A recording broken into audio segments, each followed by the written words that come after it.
ንጉዕዞ ህይወተይ ምሳኻ ክፍጽም መንከራ ስቕለትካ ኣብ ልበይ ተሓትም ሓግዘኒ ሳልየኒ ጎይታ መድህኒ ዓለም ጉዕዞ ክርስትናይ በኣኻ ይፈጸም ኣሰር ኒቆዲሞስ ምእንታን ከቐድም ኣሰር ኒቆዲሞስ ምእንታን ከቐድም ጸጋኻ ሃበኒ ይደምሰስ በደለይ ከም ኒቆዲሞስ ውለደኒ ዳግማይ ጽንዓት ዓድለኒ ምስጢር ግለጸለይ ጎይታን መድኃኒዬን ኣንታ ኤልሻዳይ ደብዳቤ ቅዶዶ እቲ ዝበዝሐ ዕዳይ ዳግማይ ሓድሰኒ ካብ መንፈስን ካብ ማይ ዳግማይ ሓድሰኒ ካብ መንፈስ ካብ ማይ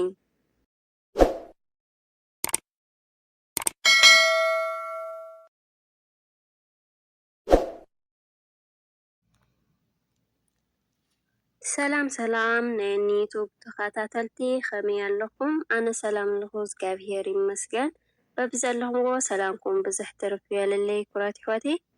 ሓድሽቲ ዝኾንኩም ሰብስክራይብ ብምግባር ቤተሰብ ኩኑ ቤተሰብ ዝኾንኩም ደሞ ሸር ላይክ ናገርኩም ምትዋዕኹም ኣይፈነኒ ኩለኩም ይፈቴ። ሽምባርከስ ሎማዓንቲ ሒዘልኩም ዝመጻኹ ሕፅር ዝበለት መንፈሳዊት ግጥሚ እየ ሒዘልኩም መጽአ ናብኡ ከብለኩም ሓቢርኩም ንጽንሑ ማለት ኩራት ሕይወተይ። በስመ አብ ወወልድ ወመንፈስ ቅዱስ አሐዱ አምላክ አሜን። በስመ አብ ወወልድ ወመንፈስ ቅዱስ አሐዱ አምላክ አሜን። በስመ አብ ወወልድ ወመንፈስ ቅዱስ አሐዱ አምላክ አሜን። እንኳን ሻዒት ሰሙን ኒቆዲሞስ ንቅድስቲ ሰንበት ብሰላም አብጽሕኩም አጽሕና ኒቆዲሞስ ተትኸውን ከመይ ተዓደልኩ ካብ ውዳሴ ኾንቱ ኩሉ ምረሓኩ ናይ ዓለም ዝና ንግስነት ገዲፈ ባሪኡ ምኾንኩ ከም ኒቆዲሞስ ጎይታ ምስዓብኩ ነቦይ መሲለ ምነበርኩ ክሳብ መወዳእታ ምእንቲ ክጸንዕ ከም ኒቆዲሞስ ምእንታን ክተብዕ ኣነስተ ትኸውን ውላድ ኒቆዲሞስ ተጠራጣሪ ምኾንኩን ንጎይታ ክርስቶስ ተጠራጣሪ ምኾንኩን ንጎይታ ክርስቶስ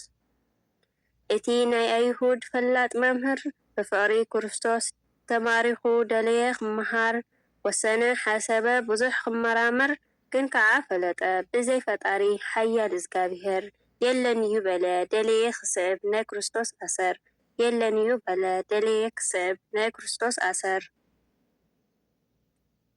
ኒቆዲሞስ ፈሪሖም ፈሪሳውያን ኣብ መንጎ ክልተ ዓለም ልብቡ ምውልዋል እቶም ዘይኣምኑ ዝኾኑ መስሓትያን ወሰነ ናብ ጎይታ ክርስቶስ ከይዱ ክመሃር ብጸልማት እምበር ኣይመረጸን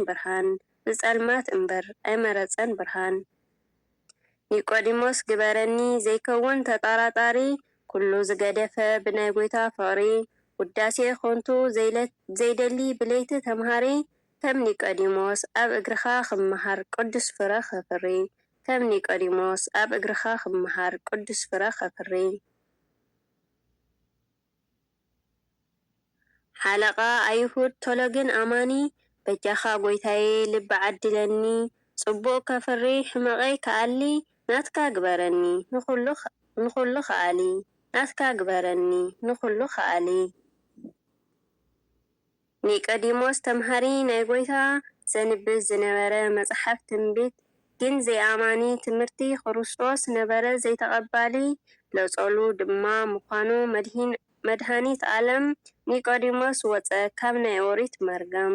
ጎይታ ኣምሃሮ ከም ዝኾነ ፍረ ድንግል ማርያም ኣቦ ፍቕሪ ከም ዝኾነ ኣቦ ሰላም ኒቆዲሞስ ሰምዐ ትምህርቱ በመገራም ኣብ መስቀል ከም ዝስቀል ከም ዝኾነ ናይ ሕይወት መሳልል ኒቆዲሞስ ኣፍቃሪ ጎይታ በዓል ዓብይ ዕድል ኒቆዲሞስ ንጎይታ ሓተቶ ሰብ ዳግማይ ከመይ ይውለድ ይኽእል ምስ ኣረገኸ ከመይ ናብ ከርሲ ኣዶ ክምለስ ይኽእል በሎ ኒቆዲሞስ ዕድለኛ ጎይታ ዝምሃሮ ጎይታ በሎ ስጋ ብስጋ ዘይኮነ ዝውለድ ዳግማይ ምስ ዝጥመቕ እዩ ምስ ዝበልዕ ስጋይ ካብ ማይን ካብ መንፈስ ቅዱስን ምስ ዝውለድ እዩ ውሉደይ ዝኸውን እቶ ኣነ ዘፍቅሮ ውላደይ ዝኸውን ዳግማይ ልደት ካብ እግዚኣብሔር ክውለድ ክረክብ ጥምቀት መንፈሳዊ ክመሃር ንኽረክብ ህይወት መንፈሳዊ ክመሃር ንኽረክብ ህይወት ዘለዓለማዊ ርስቱ ከውርሰና ውሉዱ ክንከውን ፀዊዕና በዲልናዮስ ንሱ ግን ኣፍቂሩና ብክርስቶስ ክርስቲያን ብውሉድ ውሉዳን ኢኻ ተባሂልና ዓብይ ክብሪ ኣልቢስና ኢኻ ተባሂልና ዓብይ ክብሪ ኣልቢስና ተወሊድና እንተለና ውልድነት ኣይነባኽን ነቲ ቅዱስ ኣቦና ኒቆዲሞስ ንኽንመስል ዳሴ ኾንቱ ኣይንድለ ኣሰሩ ንከተል ናይ ዓለም ዝና ጠፋ እዩ ምሳሌ እዩ መምህር እስራኤል ዝነበረ ኒቆዲሞስ በዓል ዓብይ ስልጣን ኣምላኽን ሰብን ዝኾነ ጎይታ ንቀበሎ ብዘይ ምጥርጣር ንስለና ሰብ ዝኾነ ጎይታ ልዑል ንስለና ሰብ ዝኾነ ጎይታ ልዑል ንጉዕዞ ህይወተይ ምሳኻ ክፍፅም መንከራ ስቕለትካ ኣብ ልበይ ተሓትም ሓግዘነት ሳልየኒ ጎይታ መድህኒ ዓለም ጉዕዞ ክርስትናይ በኣኻ ይፈፀም ኣሰር ኒቆዲሞስ ምእንታን ከቐድም ኣሰር ኒቆዲሞስ ምእንታን ከቐድም ጸጋኻ ሃበኒ ይደምሰስ በደለይ ከም ኒቆዲሞስ ውለደኒ ዳግማይ ጽንዓት ዓድለኒ ሚስጥር ግለጸለይ ጎይታን መድሃኒየን ኣንታ ኤልሻዳይ ደብዳቤ ቅዶዶ እቲ ዝበዝሐ ዕዳይ ዳግማይ ሓድሰኒ ካብ መንፈስን ካብ ማይ ዳግማይ ሓድሰኒ ካብ መንፈስ ካብ ማይ ከም ዘምሃርካዮም ንሃዋርያት ናብ ፈተነ ከይንኣቱ ናብ መዓት ትጉህ ግበረኒ ዓድለኒ ጽንዓት ትጉህ ግበረኒ ዓድለኒ ጽንዓት ዕድለኛ ኢኻ ኣንታ ኒቆዲሞስ ስጉኡ ዝገነዝካ ንጎይታ ክርስቶስ ብስጋ ጀሚርካ ዝወዳእኻ ብመንፈስ ጸሎትካን ረድኤትካን ለምነልና ሎሙስ ጸሎትካን ረድኤትካን ለምነልና ሎሙስ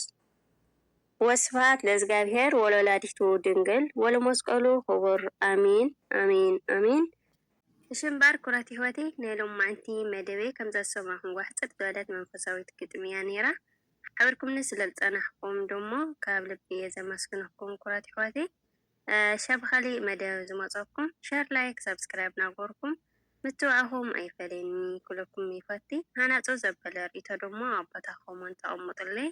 ነትሁኒ ሃናፀ ርእቶ ካብ ልቢ ዘመስግን ሸብኸሊ ንራኸብ ባይ ባይ ድሓንቀኒ እዩ